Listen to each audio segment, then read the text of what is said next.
Ibu-ibu, saudara-saudara kaum muslimin rahimakumullah.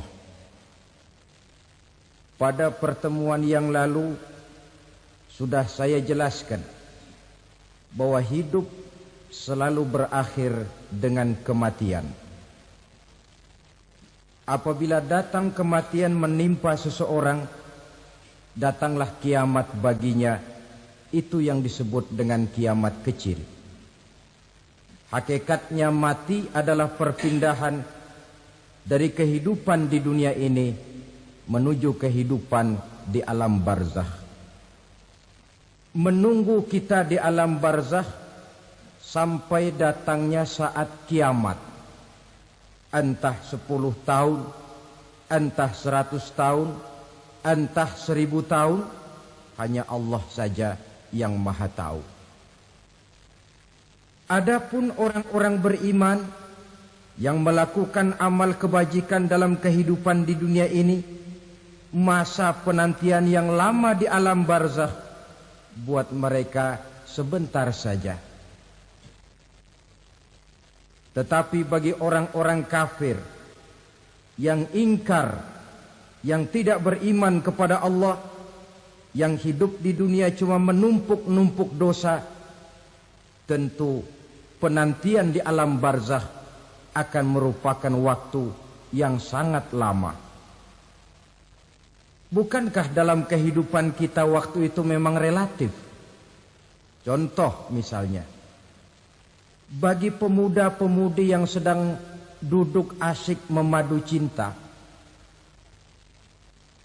waktu 4-5 jam saja rasanya cuma 4-5 menit.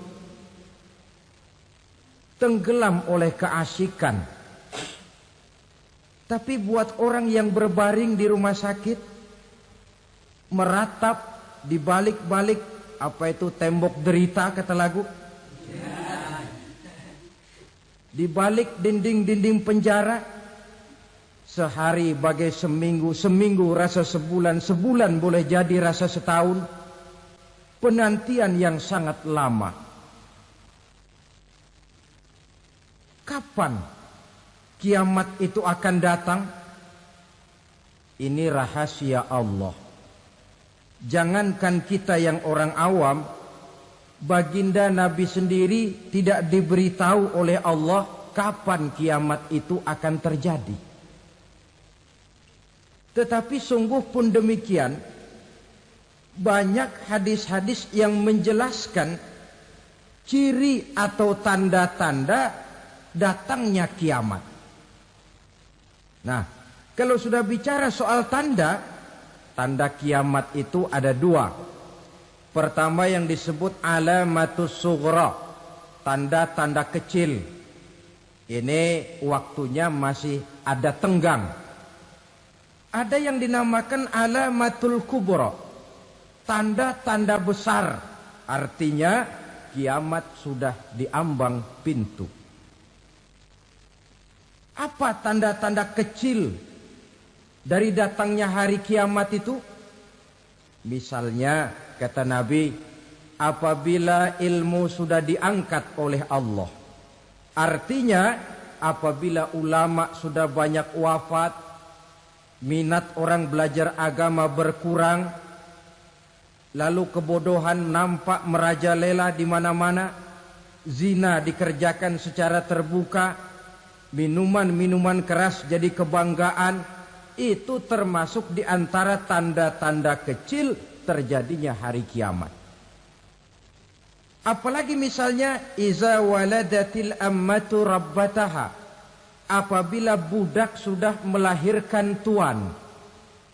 Apa maksudnya? Ada yang mentafsirkan apabila anak sudah bisa membudaki orang tuanya.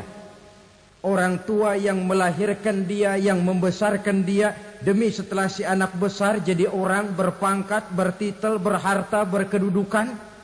Jadilah orang tua itu budaknya. Sehingga sering dibilang kalau orang tua kaya, anak jadi raja. Tapi kalau anak yang kaya, orang tua sering jadi budak. Apalagi munculnya fitnah yang bergelombang. timbul perang antara dua bangsa yang besar, waktu berjalan terasa sangat pendek sekali. Itu merupakan tanda di antara tanda-tanda kiamat. Termasuk di dalamnya sulit membedakan mana laki, mana perempuan. Kan kalau tanda-tanda kayak begini sekarang sudah banyak kita lihat kan. Ulama banyak wafat, penggantinya sulit. Zina dikerjakan berterang-terangan, minuman keras jadi kebanggaan. Banyak anak membudaki orang tuanya, sulit membedakan mana laki, mana perempuan. Kadang-kadang dari belakang kita lihat perempuan benar, begitu kita colek nengok jenggotan.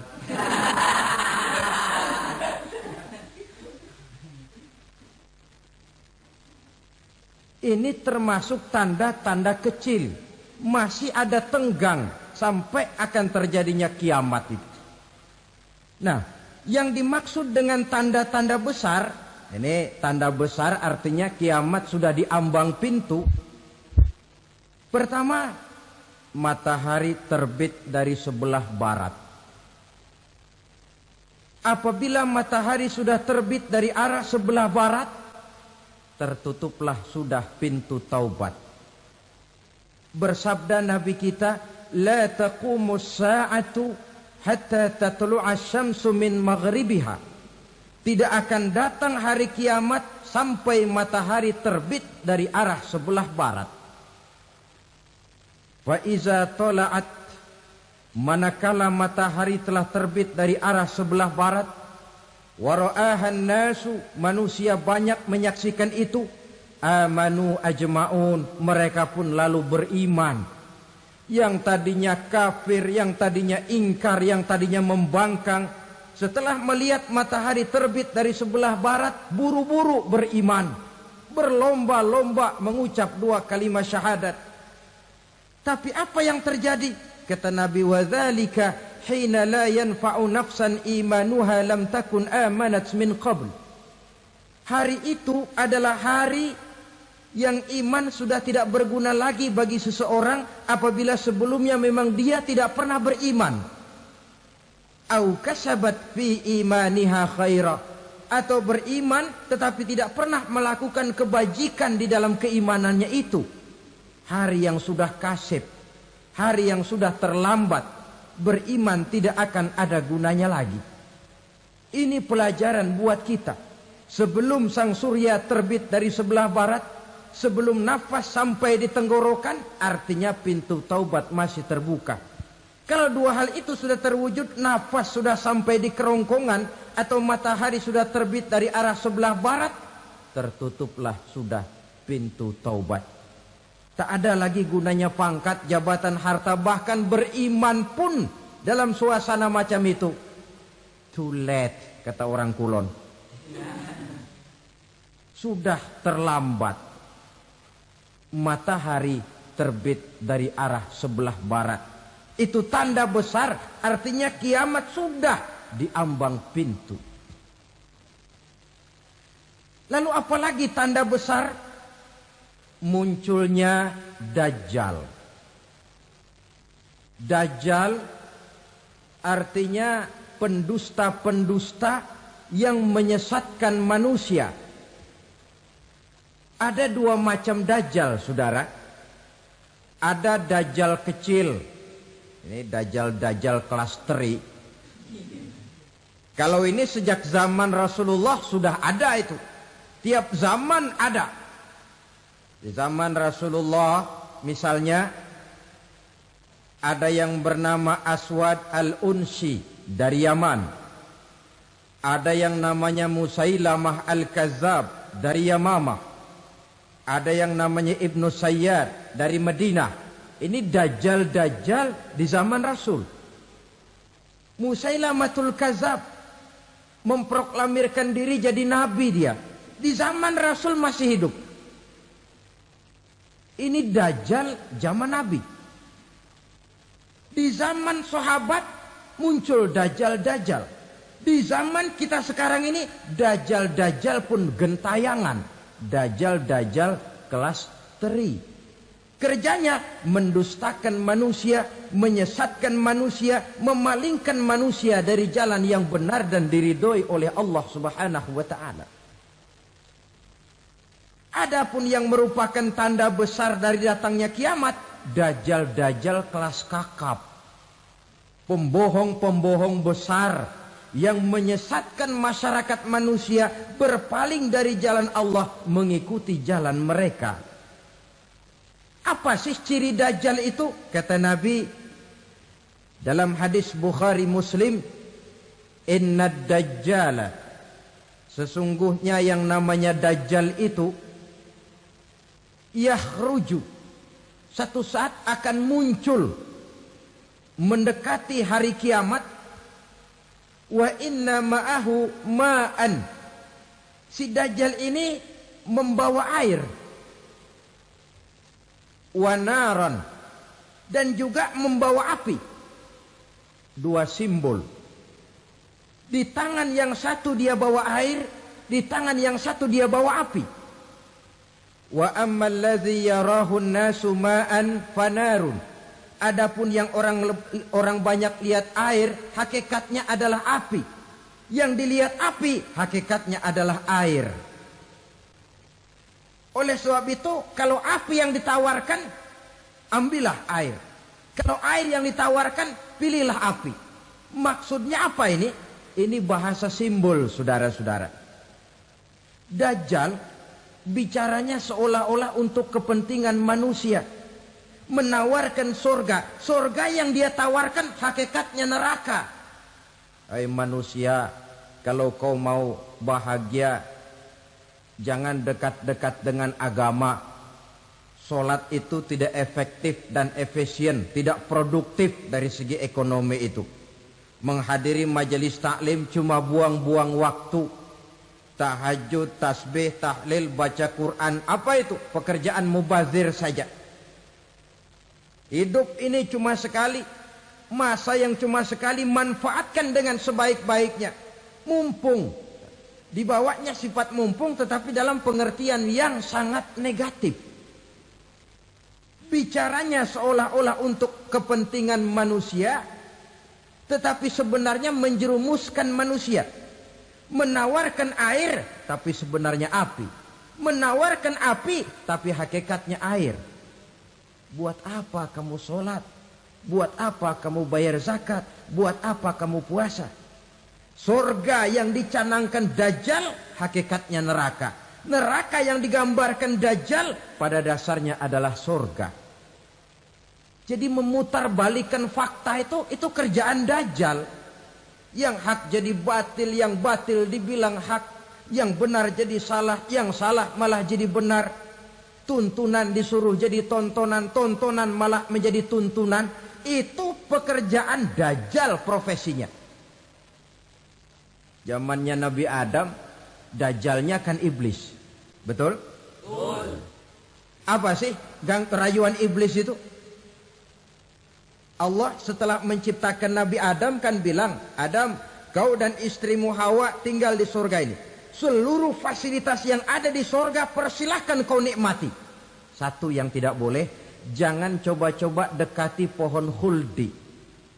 Dekat saja jangan, apalagi sampai memetiknya. Datang dajjal yang namanya iblis ini. Adam, kamu tahu nggak kenapa tidak boleh makan buah khuldi? Ya nggak tahu, pokoknya saya dilarang. Bodoh kamu Dam. Khuldun artinya kekal. Kalau kamu makan itu buah, kau akan kekal di surga buat selamanya. Allah tidak kepengen, maka dilarang kamu makan buah khuldi. Kalau kau ingin kekal di surga Adam, makan saja. Saya bicara begini ini untuk kepentingan kamu Adam. Ini kan ciri-ciri dajjal. Bicaranya sih seolah-olah untuk kepentingan Nabi Adam, hakikat sebenarnya menjerumuskan Nabi Adam supaya ingkar dan melanggar larangan dari Allah Subhanahu wa ta'ala. Jadi setelah muncul dajjal, timbul kekacauan-kekacauan di masyarakat. Banyak yang terpengaruh, terpedaya dan terpesona. termasuk mereka yang memproklamirkan diri jadi nabi, mereka yang memproklamirkan diri jadi rasul di zaman sesudah Rasulullah wafat, itu adalah dajjal-dajjal. Maka saya ingatkan, kalau di zaman kita sekarang ini ada orang ngaku jadi nabi, ada orang ngaku jadi rasul, biar bahasa Arabnya kental, Quran hafal, ribuan hadis hafal, biar pakai serban sampai menyengser ke tanah, bahasa Arabnya fasih, tapi dia mengaku jadi nabi, jadi rasul, kita umat Islam wajib tidak percaya. Wajib untuk tidak percaya. Itulah dajjal-dajjal zaman kita sekarang ini. Tidak mustahil mereka datang mempengaruhi orang awam supaya berpaling dari Rasulullah, mengikuti mereka. Nah, di akhir zaman nanti, mendekati hari kiamat, dajjal ini muncul, dajjal kelas kakap, menyesatkan masyarakat manusia untuk berpaling dari Islam, mengikuti seruan mereka. Apalagi di antara datangnya kiamat itu, tanda yang besar itu, turunnya Nabiullah Isa Al-Masih, putra Maryam. Menurut berbagai hadis yang sahih, Nabi Isa Al-Masih nanti akan turun lagi. Tidak membawa risalah yang baru, tapi meluruskan risalah Islam ini yang telah banyak ditinggalkan oleh masyarakat. Bahkan ada hadis menjelaskan beliau akan membunuh Nabi, mematahkan kayu-kayu salib, lalu melaksanakan haji dan umrah mengikuti syariat Nabi Muhammad, bukan membawa agama baru. Menjadi semacam mujaddid, reformer, menyelamatkan manusia dari bisikan dajjal. Bahkan ada riwayat yang menjelaskan bahwa Nabi Isa berhasil mengalahkan dajjal, mengembalikan masyarakat manusia kembali kepada ajaran Islam yang datang dari Allah, dibawa oleh Rasulullah sallallahu alaihi wasallam. Dengan kata lain, turunnya Nabi Isa bukan sebagai nabi dan rasul baru, tetapi mengikuti syariat Nabi kita Muhammad sallallahu alaihi wasallam. Saudara hadirin, ibu-ibu hadirat yang saya hormati, kemudian apalagi di antara tanda-tanda besar akan datangnya kiamat itu? Keluarnya asap atau awan. Kata Nabi, inna min asratis sa'ah dukhanan yamla'u ma bainal masyriqi wal maghrib. Di antara tanda-tanda kiamat, munculnya awan antara langit dan bumi. Ini pun diperkuat dalam surah Ad-Dukhan ayat 10. Fartaqib yawma ta'tis sama' bidukhanin mubin fayughshan nas hadza azabun alim. Bagi orang-orang yang beriman, mereka biasa-biasa saja. Tapi bagi orang kufur, datangnya asap dan awan ini merupakan azab yang kelewat pedih. Barangkali sedikit mendekati gambaran tentang azab yang pedih ini, saya ingatkan alam pikiran kita kepada peristiwa yang belum lama terjadi. Pernah dengar berita bocornya reaktor nuklir di Chernobyl, Uni Soviet? Pernah dengar? Nah. Bocornya reaktor nuklir di Chernobyl yang mengakibatkan ratusan, bahkan sangat mungkin ribuan nyawa. Cuma satu reaktor. Bagaimana kalau seluruh cadangan nuklir yang dimiliki oleh para negara adik kuasa ini diledakkan?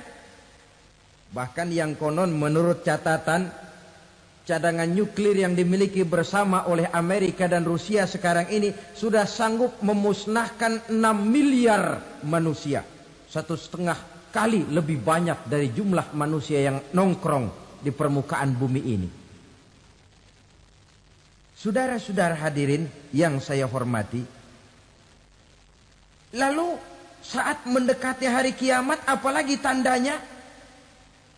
Setelah Nabi Isa wafat, Pada saat turunnya yang kedua kali, lalu Allah meniupkan angin sejuk. Semua orang-orang beriman, orang-orang baik wafat. Sehingga penghuni bumi ini cuma tinggal lagi terdiri dari orang-orang kafir. Tidak ada lagi di bumi ini yang bisa mengucapkan Allah. Sehingga dalam hadis qudsi itu ada keterangan, Innallaha azza wa jalla yaqulu li Israfil. Allah pernah pesan kepada malaikat Israfil. Kata Allah, Israfil, Iza sami'ta qailan yaqul Allah Allah fa akhirin nafah 40 sanatan ikraman liqailiha. Hai Israfil, apabila kau dengar di permukaan bumi masih banyak orang yang mengucapkan Allah Allah, maka tunda sangkakala kiamat itu 40 tahun.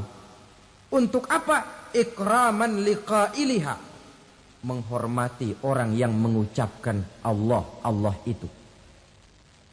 Wah, jadi karena sekarang masih banyak yang mengucapkan Allah, besar hatilah kita, masih jauh kiamat itu. Tapi jangan lupa, kiamat pribadi, kiamat kecil itu yang gak kita sangka-sangka. Ajal datang mencabut nyawa, itu kiamat pribadi. Dan itu yang pasti kita hadapi. Dan itu yang membuat kita tidak boleh bersikap main-main di dalam kehidupan sekarang ini. Saudara hadirin yang saya hormati, tidak ada lagi orang-orang muslim.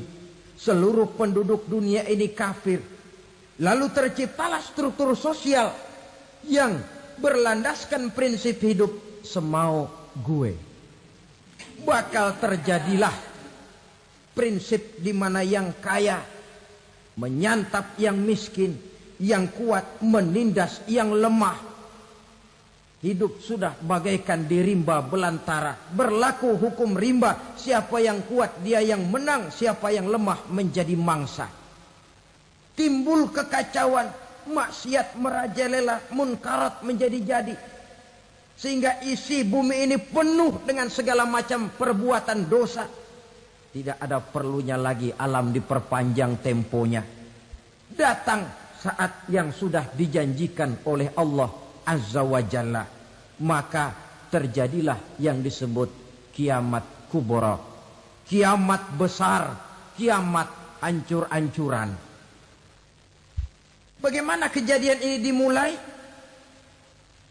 Dalam surah Az-Zumar ayat 68, Allah Subhanahu wa taala berfirman, "Wa nufikha fis-suri fasa'iqa man fis samawati wa man fil ardi illa man sya'allahu."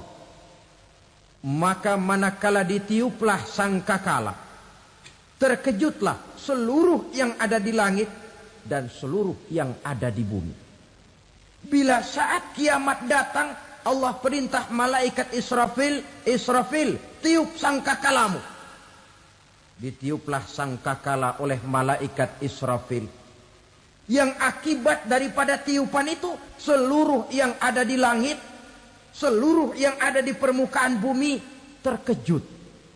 Yang ada di langit siapa? Malaikat kan. Bayangin aja kalau malaikat kaget, apalagi kita. Terkejut seluruh makhluk yang ada di bumi, yang ada di langit mendengar suara sangkakala itu. Bunyinya tidak sanggup kita bayangkan dahsyatnya. Ledakan nuklir, ledakan neutron, belum apa-apa ketimbang bunyi sangkakala malaikat Israfil ini. Nah, lalu mendengar bunyi sangkakala ini, gemparlah makhluk, kacaulah alam. Bumi gempa, planet-planet bertabrakan, gunung meletus, air laut tumpah ke darat, angin topan bertiup, halilintar menyambar. Lalu semua yang bernama hidup mati total. Mati bareng tanpa persiapan. La haula wala quwata illa billah. Saya kadang-kadang dalam tafakur bermohon, ya Allah, mudah-mudahan saya enggak nemuin kiamat beneran. Ngeri. Tidak bisa kita bayangkan macam apa suasana seperti itu. Allah saja banyak memberikan gambaran, misalnya Al-Qari'ah, wa mal qari'ah, wa ma adraka mal qari'ah. Kejadian yang menggemparkan. Tahukah kamu apa kejadian yang menggemparkan itu? Yauma yakunun nasu kal farasil mabsus wa takunul jibalu kal ihnil manfus. Pada saat itu manusia berterbangan bagai kupu-kupu. Gunung berterbangan seperti kapas ditiup angin. Gunung saja macam kapas, konon lagi manusia. Kematian total, mulai semut sampai gajah mati, jin mati, iblis mati, malaikat mati. Malaikat saja mati. Saudara hadirin yang saya hormati, kematian total yang tanpa persiapan. Orang bilang, Pak, kalau mati bareng begitu yang repot malaikat maut dong ya. Cabut sana, cabut sini. Itu kalau menurut logika kita. Mestinya begitu menurut logika. Tapi logika juga yang nggak perlu serepot itu. Sebab untuk mematikan listrik di wilayah DKI, di wilayah Jakarta, nggak perlu tiap rumah didatengin, matiin, ya lama. Cukup dari kantor pusatnya saja PLN tekan satu tombol, gelaplah seluruh Jakarta. Saudara hadirin yang saya hormati, kematian total. Lalu setelah kematian total, planet-planet juga mati, dalam arti tidak bergerak dan beredar. Angin mati, dalam arti tidak bertiup. Air mati, dalam arti tidak ada riak gelombang. Pokoknya semua mati. Kullu nafsin za'iqatul maut. Semua yang bernafas mati. Dalam ayat lain, kullu man 'alaiha fan. Semua yang ada di permukaan bumi fana. Yang kekal cuma Allah Subhanahu wa ta'ala. Yang paling belakang mati, malaikat maut dan malaikat Israfil. Tapi mati juga sesuai dengan janji Allah. 40 lamanya. Tidak dijelaskan oleh Abi Hurairah 40 jam, apa 40 hari, apa 40 tahun. Hadis-hadis cuma menyebutkan 40 saja. Sunyi alam. Yang tinggal cuma Allah saja lagi. Ketika itu Allah berseru-seru, katanya, limanil mulkul yauma. Siapa para penguasa hari ini? Mana itu raja-raja dan penguasa yang dulu mengaku jadi Tuhan? Fir'aun. Mana Fir'aun sekarang? Yang dulu jadi raja, merasa berhasil, sombong, lalu tidak mau turun-turun dari kekuasaannya, sampai kepada puncak kekurang ajarannya mengangkat diri jadi Tuhan.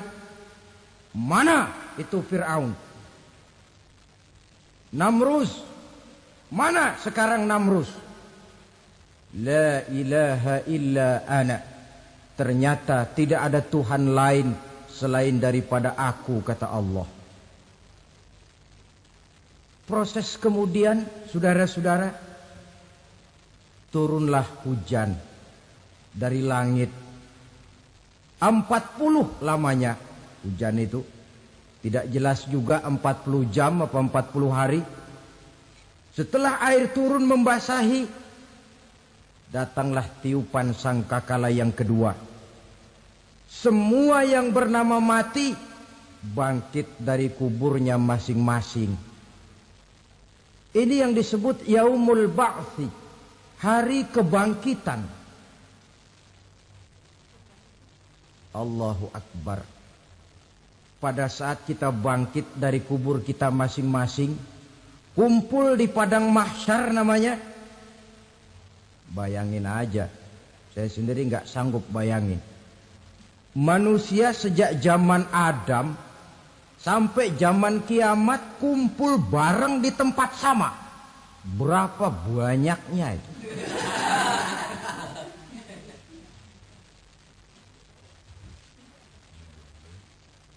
Dan yang luar biasa menurut satu riwayat, pada saat bangkit itu, Masya Allah, roman muka kita berubah.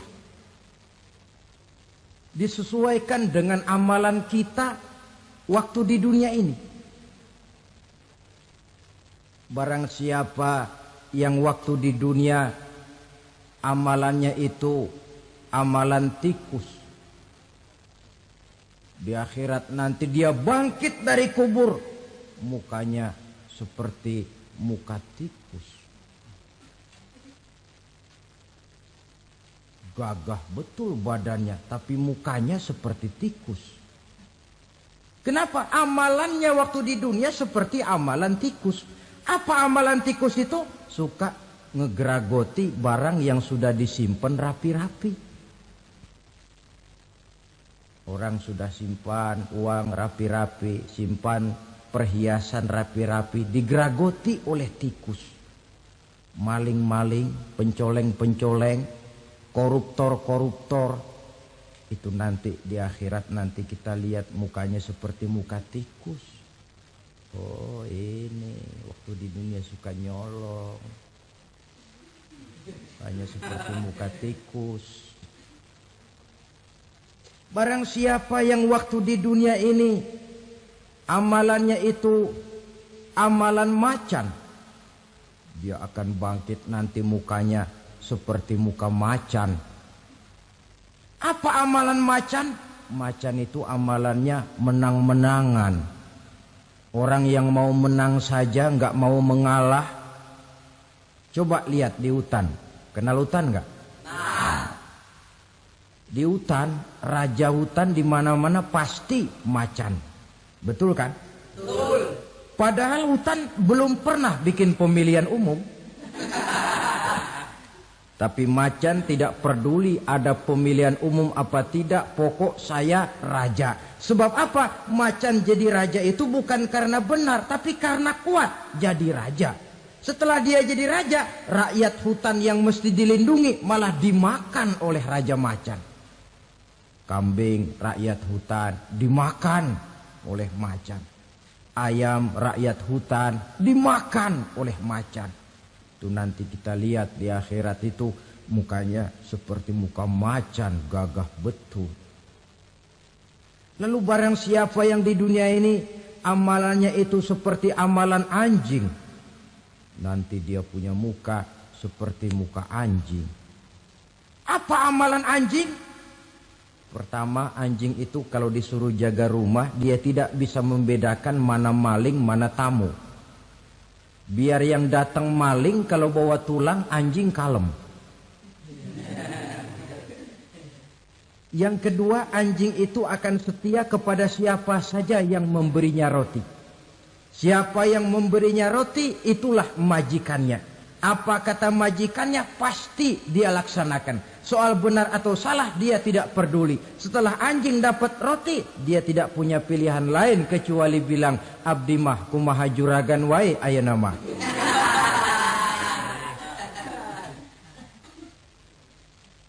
Saudara hadirin yang saya hormati, berkumpul di padang mahsyar, tiap orang sibuk dengan persoalannya masing-masing. Matahari waktu itu didekatkan oleh Allah. Panas luar biasa. Ada yang saking panasnya itu mencucurkan peluh keringat sampai sebatas mata kakinya. Ada yang keringatnya sampai sedengkulnya. Ada yang keringatnya sampai sepusatnya. Ada yang keringatnya mengalir sampai sebahunya. Ada yang kelelap oleh keringatnya sendiri. Sementara orang di sampingnya enggak apa-apa. bergantung lagi amalan dia waktu di dunia ini. Saudara-saudara, sebagian orang dalam kepanikan padang mahsyar berombong-rombong datang mereka menghadap Nabi Adam. Ya Adam, anta abal bashar. Hai Adam, Tuhan adalah bapak moyang manusia. Kami sebentar lagi akan disidang, dimintakan pertanggungan jawab. Tolonglah kami, hai Adam. Kata Nabi Adam, jangankan nolongin sampean, saya sendiri tanggung jawab di hadapan Allah ketika dulu tidak boleh makan khuldi, saya serobot. Sudahlah, urus diri masing-masing saja, nafsi. Begitu kata Nabi Nuh, begitu kata Nabi Ibrahim. Tiap orang bertanggung jawab sendiri-sendiri. Ketika itulah saudara-saudara, nikmatnya menjadi umat Nabi besar Muhammad sallallahu alaihi wasallam. Sebab apa? Walaupun menurut abjad kita ini umat paling belakang, karena paling belakang kita ini toh, karena Nabi Muhammad adalah Nabi akhir, tapi akan dihisap lebih dulu, lewat di atas sirat lebih dulu, masuk surga lebih dahulu ketimbang umat-umat belakangan. Ketika Rasul mendekati ajal, beliau tanyakan itu kepada malaikat Jibril. Malaikat Jibril berkata, Muhammad jangan khawatir, Allah sudah berjanji, inni haramtul jannata ala sairil anbiya hatta tadkhulaha anta wa haramtuha ala sairil umami hatta tadkhulaha ummatuka. Surga aku haramkan buat seluruh nabi kecuali kalau engkau Muhammad sudah masuk ke dalamnya, dan surga aku haramkan buat seluruh umat kecuali kalau umatmu Muhammad sudah masuk ke dalamnya. Logikanya, walaupun menurut abjad kita umat paling belakang, bakal dihisap paling dulu, lewat di atas sirat paling dulu, masuk surga paling dulu, kalau mampir ke neraka juga paling dulu. Ya resiko. Jangan mau enaknya aja paling dulu. Saudara hadirin yang saya hormati, setelah masa kebangkitan, itu jangan dikira begitu bangkit langsung diperiksa. Masih menunggu menanti ribuan tahun. Perhitungan padang mahsyar. Untuk sampai kepada proses yang disebut yaumul hisab. Hari perhitungan. Seorang demi seorang bakal dipanggil. Bayangkan saja, kita se-RT saja di absen. Kadang-kadang perlu waktu lama. Ini manusia sejak zaman Nabi Adam sampai datang hari kiamat, satu demi satu disidang di hadapan Qadhi Rabbul Jalil. Status sosial copot sudah waktu itu. Yang pernah jadi hartawan di situ tidak lagi kelihatan kehartawanannya. Yang pernah jadi jenderal tidak lagi dipanggil jenderalnya. Yang ustadz tidak lagi dipanggil al-mukarramnya. Seluruh status sosial selesai. Dipanggillah kita seorang demi seorang menghadap Qadhi Rabbul Jalil. Bagaimana proses penghisaban itu? Pertama, proses tanya jawab. Di antaranya ada hadis menyatakan, lan tazula qadama 'abdin yaumal qiyamah hatta yus'ala an arba'i khisalin. Besok di hari kiamat tidak akan bergeser telapak kaki seorang hamba sampai dia ditanya lebih dulu tentang 4 persoalan. Tentang ilmunya. Kemana ilmu itu diamalkan? Tentang umurnya. Di mana umur itu dihabiskan? Tentang masa mudanya. Kemana masa muda itu dipakai? Tentang hartanya. Dari mana harta itu didapat dan kemana harta itu dibelanjakan. Ini termasuk proses tanya jawab. Jadi kalau istilah pengadilan dunia, nama Fulan bin Fulan. Kamu waktu di dunia diberikan umur panjang untuk apa? Pernah mengalami masa muda, kemana kau habiskan masa remajamu? Kau diamanahkan ilmu, dengan apa ilmumu kau amalkan? Kau diberikan harta, dari mana harta kau dapat, kemana kau belanjakan? Tak seorang pun yang bisa mungkir Sebab apa? Dikala itu yang menjadi saksi bukan orang. Yang menjadi saksi adalah seluruh anggota badan kita. Tangan bicara, kaki jadi saksi terhadap seluruh amalan yang pernah kita kerjakan pada saat kehidupan di alam dunia ini. Selesai proses tanya jawab, lalu diperlihatkan buku catatan kita waktu hidup di dunia ini. Jangan lupa Allah itu menyiapkan 2 superkomputer kepada kita. Sebelah ditempelin sebelah kanan, yang sebelah tempelin di sebelah kiri. Komputer itu namanya Raqib dan Atid. 2 malaikat yang apabila baik kita lakukan, refleks saja akan menulis kebajikan kita. Jahat kita kerjakan akan tertulis. Catatan itu nanti diperlihatkan kepada kita.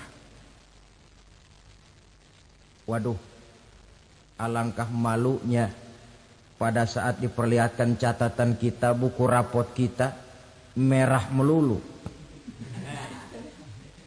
Barangkali diperiksa sambil diomelin, brengsek lo.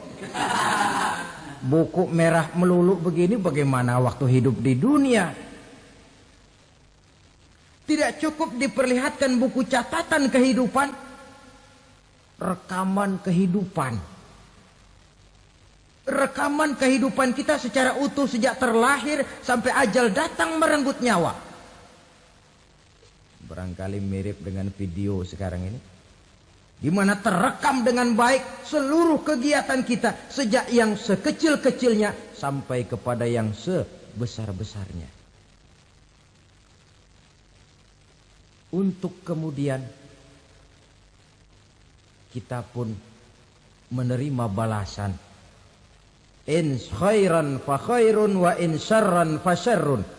Kalau baik ya baik balasannya, kalau jahat ya jahat juga balasannya. Catatan-catatan kita diberikan. Kalau banyak kebajikannya diberikan di tangan kanan dengan cara yang halus. Kalau banyak kejahatannya diberikan dari sebelah kiri atau dilempar dari belakang. Itulah sebabnya sejak di dunia ini kita sudah mohon kepada Allah. Ketika berwudu membasuh tangan kanan, apa kita bilang? Allahumma a'tini kitabi biyamini wa hasibni hisaban yasira. Ya Allah, berikan saya kitab di tangan kanan, dan kalau saya memang perlu dihisap, hisaplah saya yang seringan-ringannya. Tangan kiri berlindung kita kepada Allah. Jangan sampai diberikan kitab di tangan kiri atau dari arah sebelah belakang. Wa a'udzubika an tu'tiya kitabi bishimali aw min wara'i zuhri, dari arah sebelah belakang. Na'udzubillah min dzalik. Setelah selesai lewat proses penghisaban, lewat mizan, timbangan, maka yang sudah selesai dihisab itu bergeraklah menuju sirat, jembatan yang terbentang menuju surga melalui neraka. Saudara-saudara, panjangnya perjalanan sirat itu memakan waktu ratusan tahun. Tetapi orang yang lewat di atas sirat pun macam-macam, bergantung amalannya ketika di dunia ini. Ada yang lewat di atas sirat itu kal barkil khatib, seperti kilat yang menyambar, lep, sudah sampai dia di surga. Cepat bukan main. Ada yang lewat di atas sirat itu seperti orang lari-lari. Ada yang lewat di atas sirat itu seperti orang jalan biasa. Ada yang sambil merangkak, ada yang sambil ngesor, ada yang sambil gelayutan. Ada yang selamat sampai ke ujung ke surga, ada yang tergelincir jatuh masuk ke dalam neraka, bergantung amalannya dalam kehidupan di dunia sekarang ini. Tiap kita akan melewati yang namanya sirat ini. Saudara-saudara kaum muslimin yang saya hormati, dengan demikian mereka yang selamat melalui sirat sampai ke terminal akhir surga, mereka yang ketika dihisab ternyata banyak kejahatannya daripada kebaikannya, mereka singgah di dalam neraka. Nah, adapun orang-orang yang beriman, menurut ayat Quran dan hadis Nabi, itu nanti ada bermacam-macam. Ada orang beriman itu yang dimasukkan surga. Ada orang beriman itu yang dimasukkan ke dalam surga. Ada orang beriman itu yang disebut penduduk surga. Kenapa lain-lain, Pak? Karena waktu di dunia amalannya juga lain-lain. Ada orang beriman yang masuk surga. Ini paling murah tiketnya. Mau masuk surga? Kata Nabi begini, ma min abdin qala la ilaha illallah thumma mata ala dhalik illa dakhalal jannah. Kalau seorang hamba sudah mengucap 2 kalimat syahadat, dia yakin dengan kebenaran kalimat itu sampai matinya, orang itu akan masuk surga. Abi Dzar yang waktu itu diajak bicara heran, ya Rasul kok gampang betul? Iya. Walaupun orang itu mencuri, iya. Walaupun orang itu berzina, iya. Biar dia mencuri, biar dia berzina, kalau dia sudah mengucap 2 kalimat syahadat, dia yakin dengan kebenaran kalimat itu sampai matinya, itu orang akan masuk surga. Jadi masuk surga cukup 2 kalimat syahadat, yakin sampai mati, masuk surga. Itu perkara masuk. Tapi kalau pertanyaannya diterusin, masuknya kapan, Pak? Nah, ini lain lagi urusannya.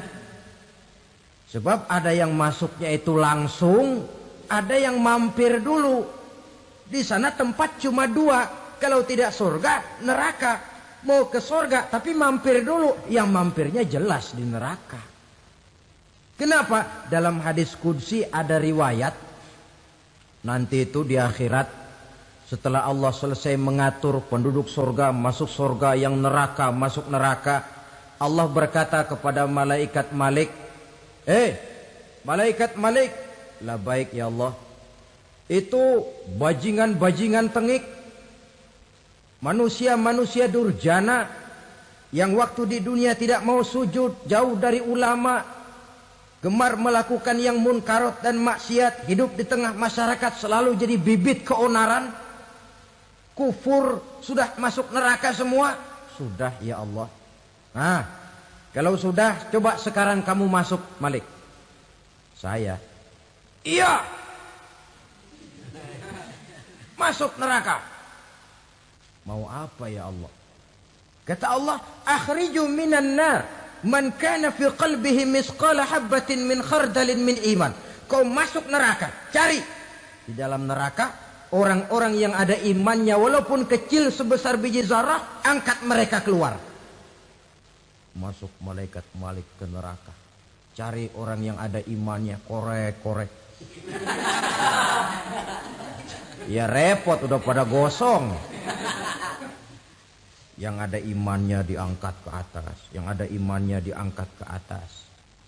Lalu dimandikan di Nahrul Hayat, namanya sungai kehidupan di akhirat nanti. Cakep lagi rupanya, bersih lagi wajahnya, apel di hadapan Allah. Kata Allah, bagaimana Mas? Kapok enggak sampean?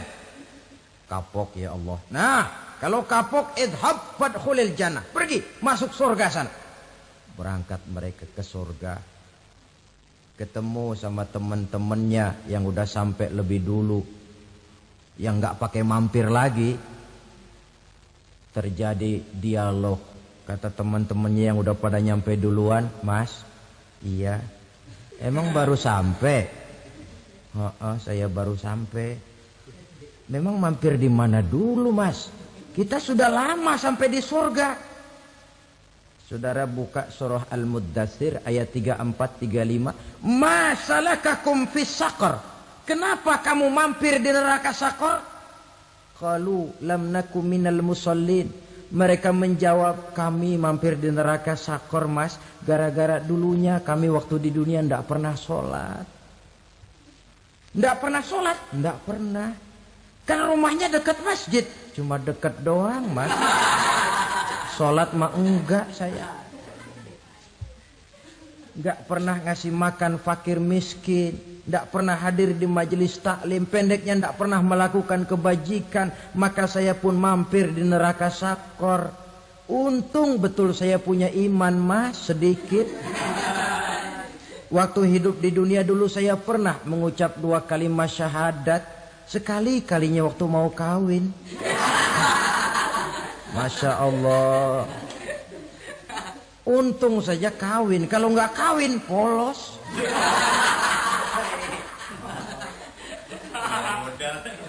Itu juga pengulu sudah setengah mati ngajarin. Asyhadu alla, asyaduaan, asyaduaan.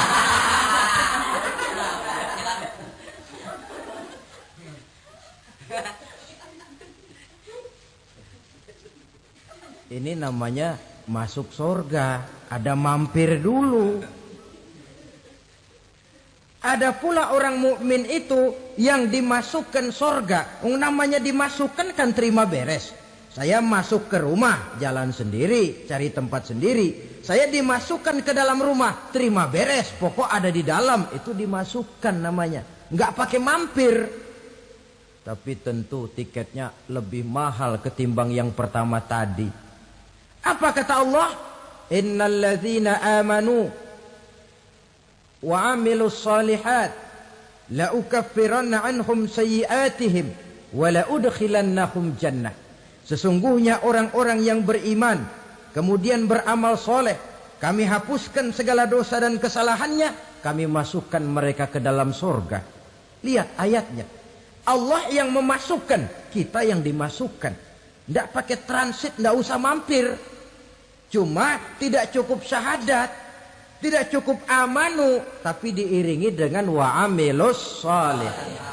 Iman, amal. Tidak cukup syahadat, lalu dibuktikan dia sholat, dia zakat, puasa, lalu dia melakukan berbagai macam kebajikan.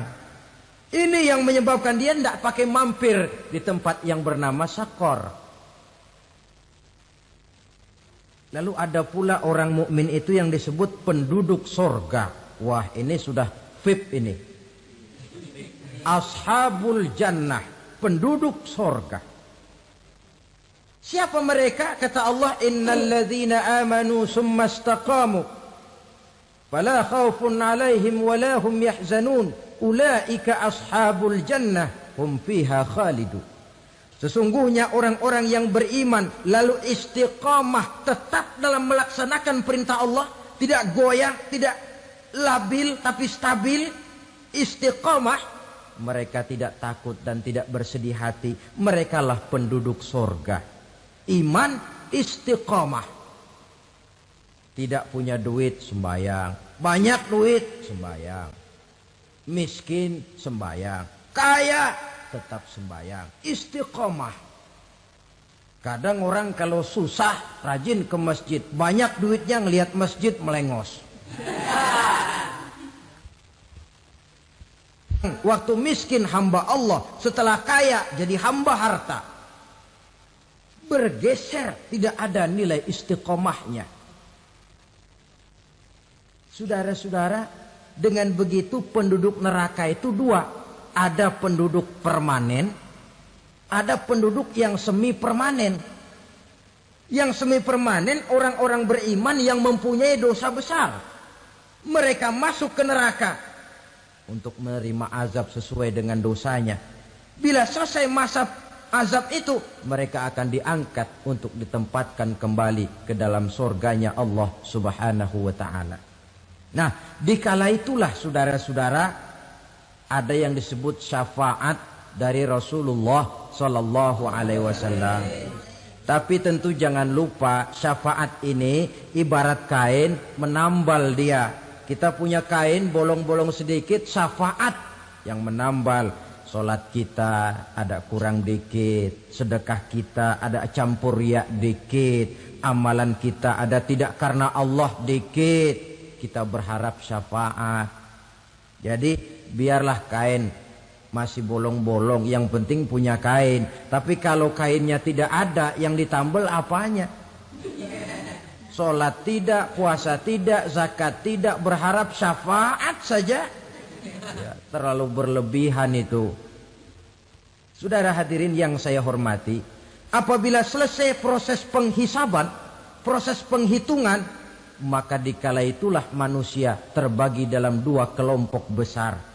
Fariqun fil jannah wa fariqun fis sa'ir. Sekelompok orang-orang beruntung yang masuk ke dalam surga, dan sekelompok lagi masuk ke dalam neraka. Akan memakan waktu untuk menceritakan sifat surga dan neraka, tapi insya Allah pada kesempatan pertemuan lain saya sampaikan. Namun sebagai gambaran umum cukuplah saya sampaikan sebuah hadis qudsi. Allah jelaskan, a'dadtu li'ibadiyas salihin ma la 'ainun ra'at wa la uzunun sami'at wa la khatara fi qalbil bashar. Aku sediakan buat hamba-hambaku yang soleh, yang tidak pernah terlihat oleh mata, tidak pernah terdengar oleh telinga, dan belum pernah terdetik dalam hati manusia. Jadi kenikmatan surga belum pernah dilihat mata, belum pernah didengar telinga, belum pernah terdetik dalam hati. Pedihnya azab neraka belum pernah terlihat mata, belum pernah terdengar telinga, belum pernah terdetik dalam hati. Saudara hadirin yang saya hormati, oleh karena itu sebagai uraian akhir daripada kiamat ini, marilah sama-sama kita memanfaatkan hidup dengan sebaik-baiknya, supaya jangan timbul penyesalan di hari kemudian nanti. Mudah-mudahan kita seluruhnya diselamatkan Allah dari azab neraka dan mendapat surga dan ridho.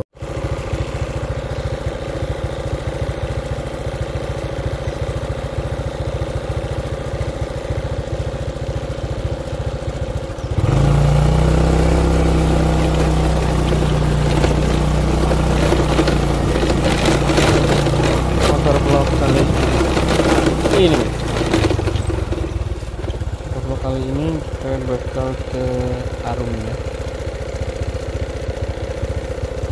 Kurang tinggi.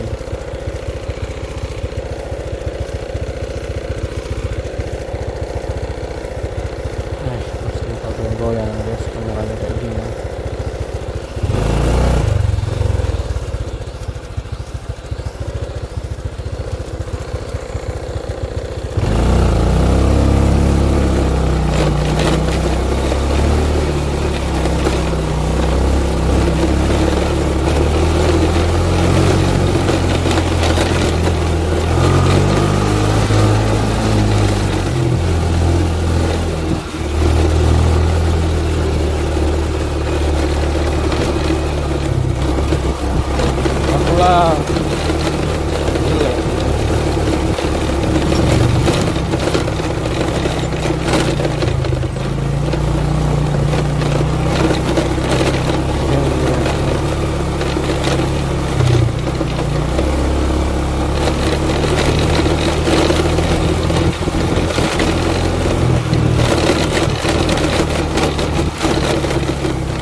Dan soknya mati ya guys.